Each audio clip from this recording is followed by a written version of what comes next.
Hey, welcome back. Art of Cycling, and I'm Greg.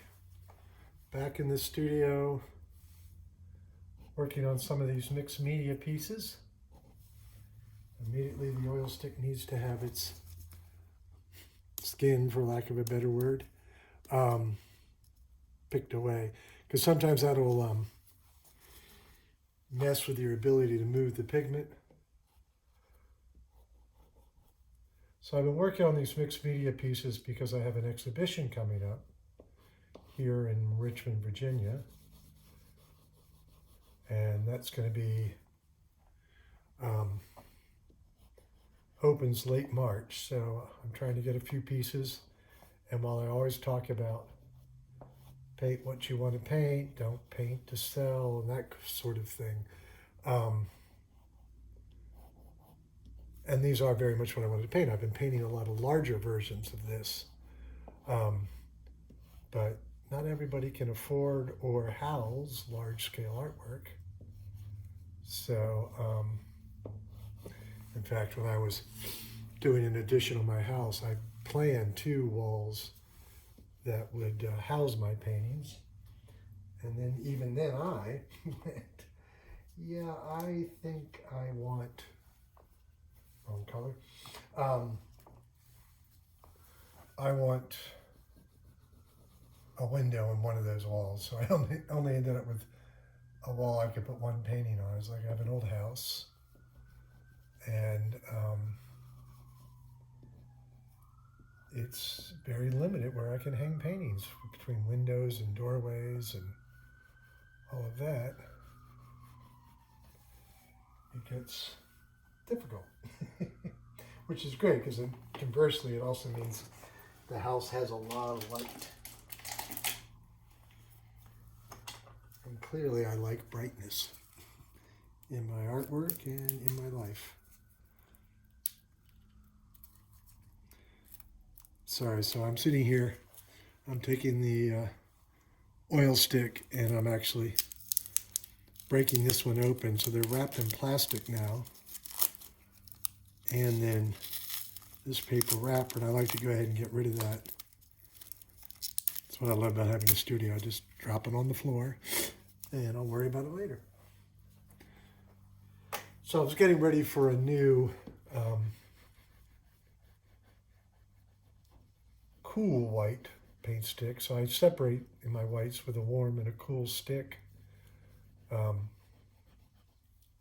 as that would imply. One to work through cool paintings in the other areas of the painting, and the other to work through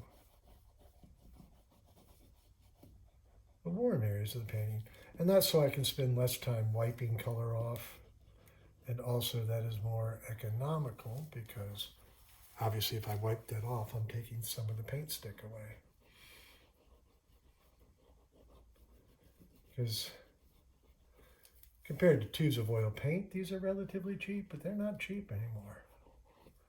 When I first started using them, they were a great medium for students because they were cheap.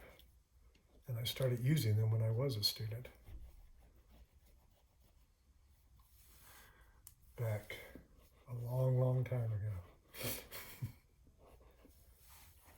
Yeah, I think I figured out the other day, closing in on 50 years of using paint sticks or oil sticks, or when I was using them initially, people called them cattle markers. I think that's what they grew out of. When you were at the slaughter yard, they would mark them with an oil pin so it wouldn't wash off, an oil stick. So this is one of the pieces I've kind of started with the title in mind. I was uploading a time-lapse video to TikTok. So yeah, you can find me over there. I believe it's just Art of Cycling. A little too much presence on social media sometimes, it feels like. Well, that looks good. So if you want to pop over there and see some. I would appreciate you checking those out and leaving a comment or a thumbs up, just like I would appreciate that happening here.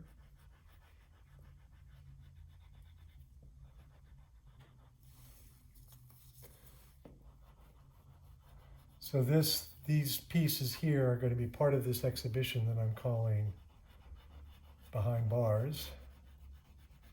It will also include some of my figurative pieces that are set in bars.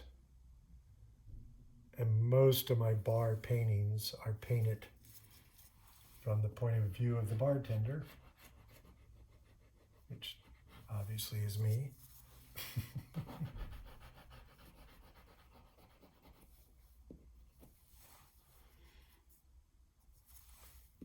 So when I was loading that, and you can add music to it, I found they had La Vie en Rose, Edith Piaf's version. I do enjoy Louis Armstrong's, but let's face it, Edith did the definitive version. So right now I'm sort of working on complementary colors. So I've got this, the red, and this green tones. It's a pretty blue-green, because I was thinking what I would do is the background to brighten things up was going to be a yellow-green and or just a yellow. I think we'll start there with just the yellow. What I'm doing that you can't see is wiping off some polluted color, some of the cool color that got on my yellows, which will happen.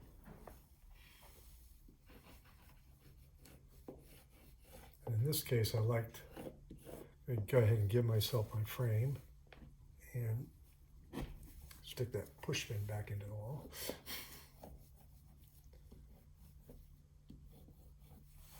So that sort of gives me my frame. That gives me room to sign, and gives me room to sign and do the work and sort of defines. I know I've said it before, but I had a drawing instructor who would say the first 4 lines of your painting, or first lines of your painting actually, are the edges of the paper. And what he was trying to convey was fill the page. But of course, my somewhat contrary nature made me decide, well, nobody's making my first 4 lines. And so I don't think I've worked to the edge of the page ever since. That was Jewett Campbell, who has sadly since passed. But he was an instructor at VCU for many years, hired by the founder, Teresa Pollock. And the only instructor I've ever had that didn't go to university, which is, I think, why he was such a good instructor. Not that I have anything against well-educated people. I'm well-educated, I just never graduated. So I do have a problem where this printing, for some reason, still isn't dry. So some of these colors are getting a little muted because I'm picking up that black ink. I'm trying to find you here. Where are you? There you are. See the black on that white? That's the ink that I print it with. This is one reason I never use black, but always create my own dark, because it's a very deadening. Boy, I had trouble saying that one, didn't I? It really creates a dead color. How about that?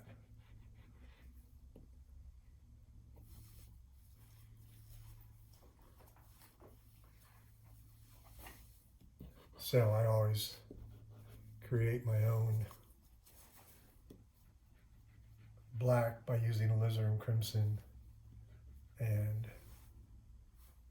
phthalo blue.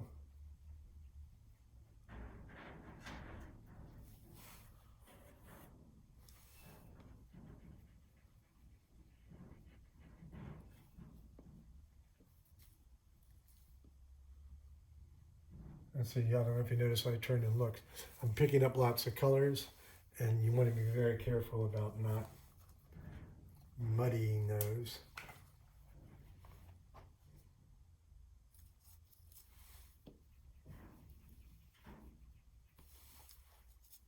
So again, I picked up the green, but what I can do, since I have the green there, I will use the other half of the paint stick.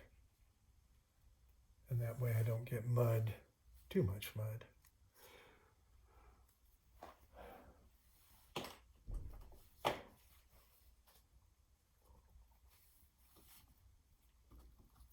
So now I've picked up the phthalo blue and the white that has a little bit of the green in it to do the shadow side of the bases of these glasses. I think the stem.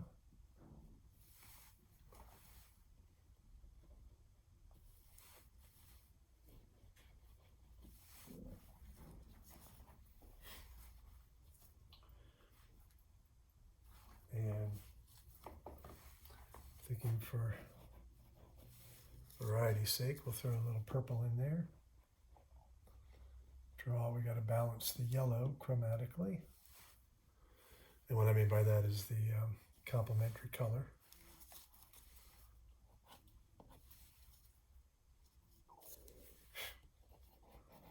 I thought I just made those marks with the purple, but I made it with the blue.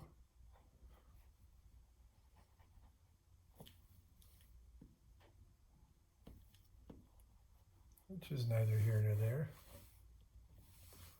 And that's the thing you need to learn with your artwork, is to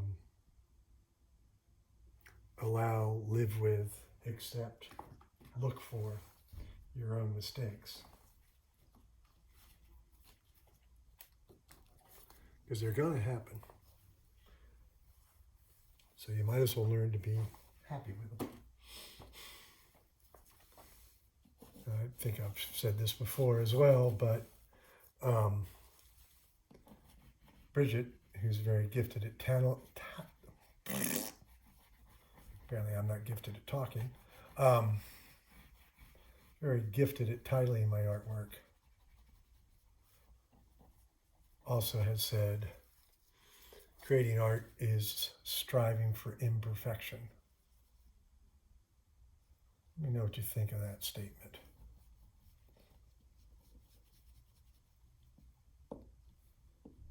And what she means, or how I interpret what she means, is it's those little teeny mistakes that where the art lies.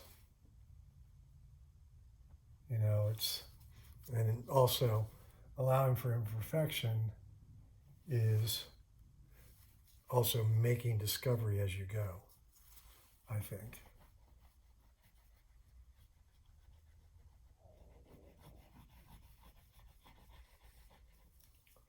My stomach thinks it's past lunchtime.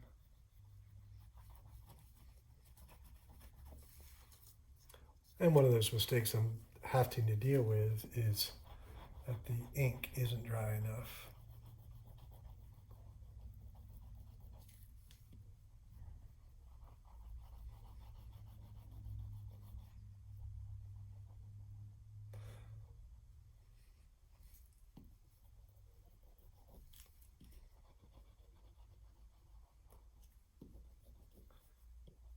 And these pieces are very much about the application of the paint and how that informs the piece.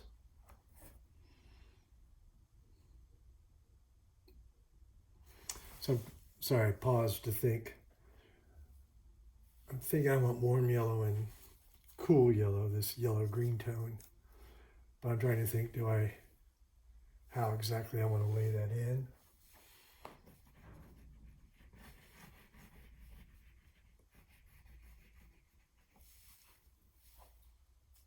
Again, we picked up some red. So I'm going to make sure I don't have too much of that.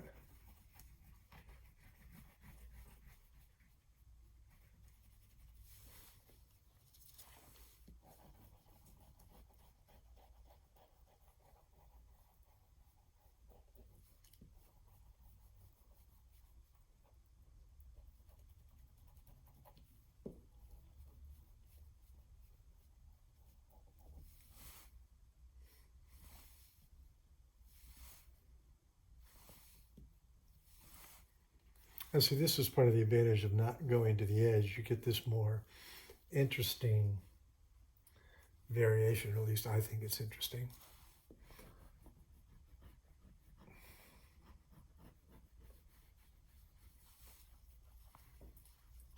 Now, so you may have noticed I picked up some green that was on the paint stick.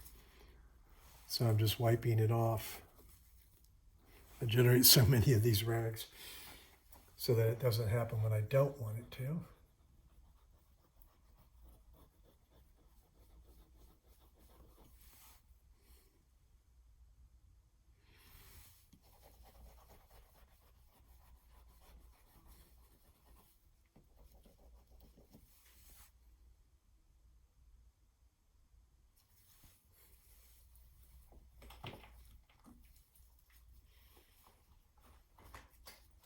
So now I want to switch to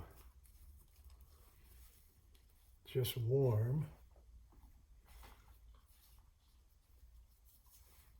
I'm thinking it might be a little boring if it's just yellow and yellow. Plus I have some blues in here. So I want to lay in a little bit of that complement.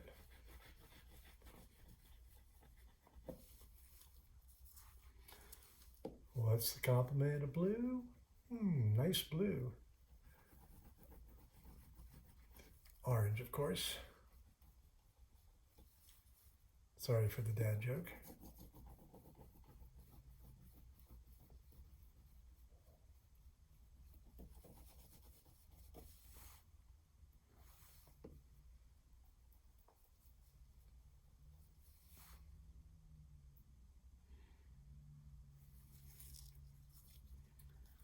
All right, I think that's all the...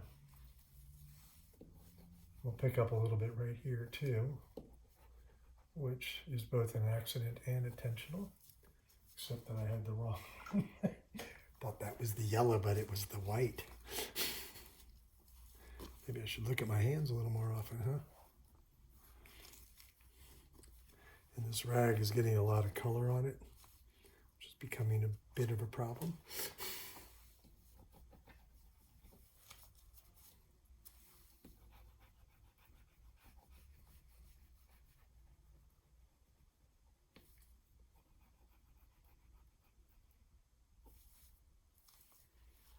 So again, picked up a little bit of green. So I want to make sure I don't drag that into the rest of the painting. Or the rest of that area of the painting. Same thing will probably happen again right here. Because I don't want to, I don't know if you noticed, I came back in here and made sure there wasn't little bits of the paper showing. So that requires hitting the two together.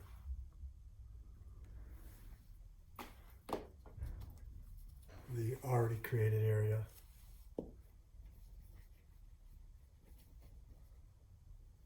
Of the cool.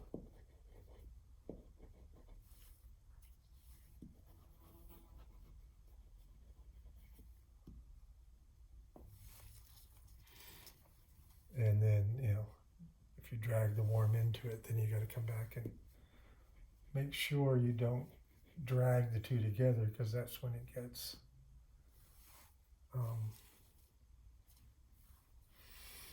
muddied. And particularly because I'm working in complementary colors, if you mix complementary colors, you tend to get a muddy brown, muddy gray. And I don't want that.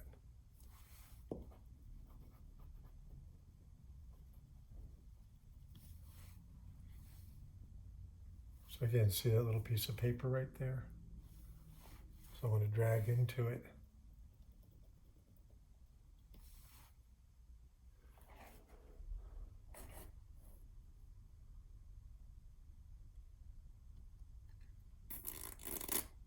I'm just trying to decide what's going to happen up there.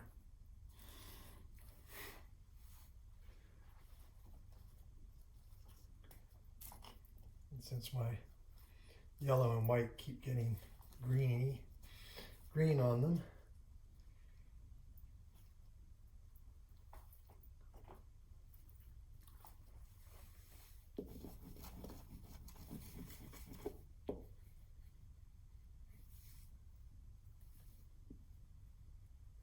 part of that is because, again, see, I don't want there to be paper there.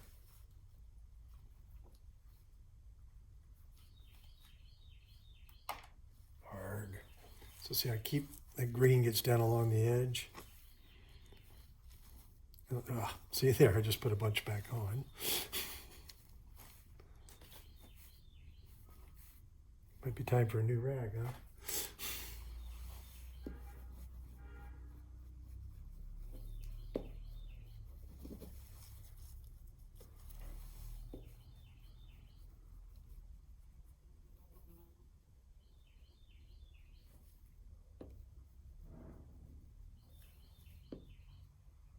And another factor in these is how much pressure you put on.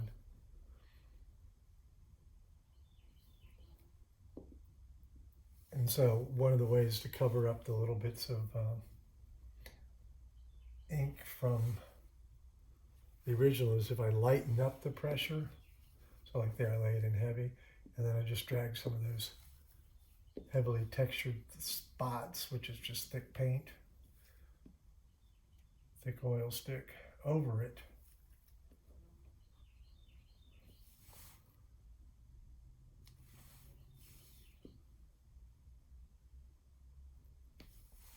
I didn't like how much of that black was showing.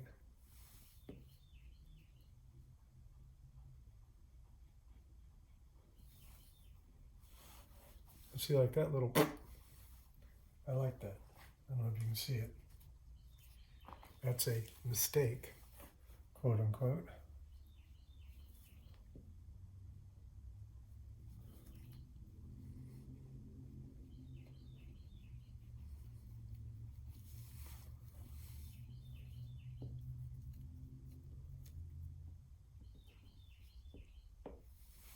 So I'm trying to cover up some of that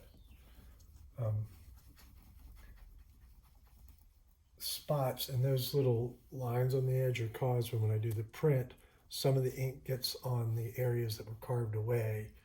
It's a little bit too much of a ridge, and so when you print it, you get those little lines. Again, something that can be considered a mistake, but sometimes those mistakes are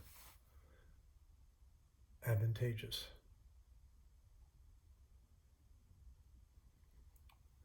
So in honor of La Vie en Rose, A Life in Roses, I was going to call this, and I did a little Google Translate, La Vie en Rouge, which is A Life in Red. And for red wine drinkers, they could oft refer to their living a life in red. So it's La Vie en Rouge. My illegible signature. Do you believe that says Greig and that says Leach? So you can see all of my artwork at my website, where these paintings will be for sale. And doing a little extra just in case I sell some before the show. I went by today and measured the gallery to figure out exactly what I needed. So I've got a few more of these coming in the pipeline. You've seen the martini glasses. I have some brandy glass ones I want to do, and a couple more wine glass. But be sure to subscribe so you can see the next pieces as they get done. I do intend to probably do one or two figurative bar scenes. So I'm off to work tonight maybe I'll find something I want to do tonight. But, and of course, I would really appreciate you following from an algorithm point of view. And if you leave a comment or a thumbs up, that also helps others discover what I'm doing here. I hope you've enjoyed watching how I work with paint sticks in a mixed media format. Thanks again.